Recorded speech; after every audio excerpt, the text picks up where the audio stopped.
આ ખેડૂત સવારે 6 વાગ્યાના લાઈનમાં ઊભા, કોઈ 5 વાગ્યાના આવ્યા, કોઈ 4 વાગ્યાના આવ્યા, હજી આ આવીને આવી લાઈન છે ને ખેડૂત આવી રીતનું હેરાન થાય.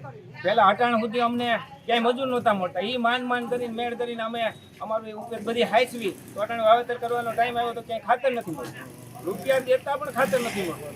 તો આ અટાણે આ સરકારની આંખ ઉઘડે કે ઉઘડતી જ નથી. તો આ લોકોને આવી રીતનું હેરાન થવાનું કાંઈ એના માટે. અને મત લેવા માટે તો તમે કંઈક પણ આજીજી કરો, એ સમય વયો ગયો પછી તમે બધું ભૂલી જાઓ. તો ગમે તેમ કરી અને ખેડૂતની સગવડ હસવાય અને રૂપિયા દઈને ખાતર લેવું, કોઈને મફતમાં લેવાનું નથી. તો સરકારશ્રીને મારી નમ્ર વિનંતી છે કે તમે ગમે એમ કરી અને આ લોકોની વ્યવસ્થા કરી દો. ખેડૂતોની તમને 4 વાગ્યાની એવડી ખાતર માટે ડીએપી માટે થઈને લાઈનો લાગી છે. આજ સુધીમાં તમને સમજી લ્યો 2 થેલીનું વિતરણ કરે છે. ખેડૂતને 10 થેલીની જરૂરિયાત છે, એને 2 થેલી આપણે પીએફ કઈ રીતનું કરવું અને અવડી લાઈન લાગી હોય અને બહાર આવી અને ગ્રાહકને કહી દઈએ કે તમને સમજી લો 4 વાગ્યાની જગ્યા છે, બીજા વયા લઈ ગયો 4 વાગ્યા ખાતર વહેલી તકે માળિયામાં મળે એવી અમે સરકારશ્રીને વિનંતી.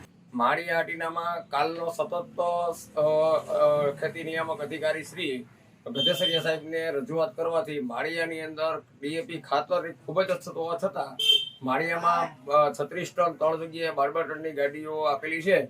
હજી અમારા ખેડૂતોને ખૂબ જ ખાતરની જરૂરિયાત છે. સવારનું 5 વાગ્યાનું વિતરણ કરી નાખ્યું, ઘણા ખેડૂતો બીજા નાના માણસો રહી ગયા છે. તો હજી આપણે અધિકારીશ્રીને એવી રજૂઆત કરીએ કે અમારા વિસ્તારમાં પૂરતો વરસાદ હોવાથી ખૂબ જ પિયત થાય એમ છે, ખૂબ જ ખાતરની જરૂરિયાત છે. જે નબળા ખાતરો વેચાય છે, જો ડીએપી ખાતર નહીં આવે તો ખેડૂતો પાયમાલ થઈ જાય, નબળા ખાતરો વેચાશે.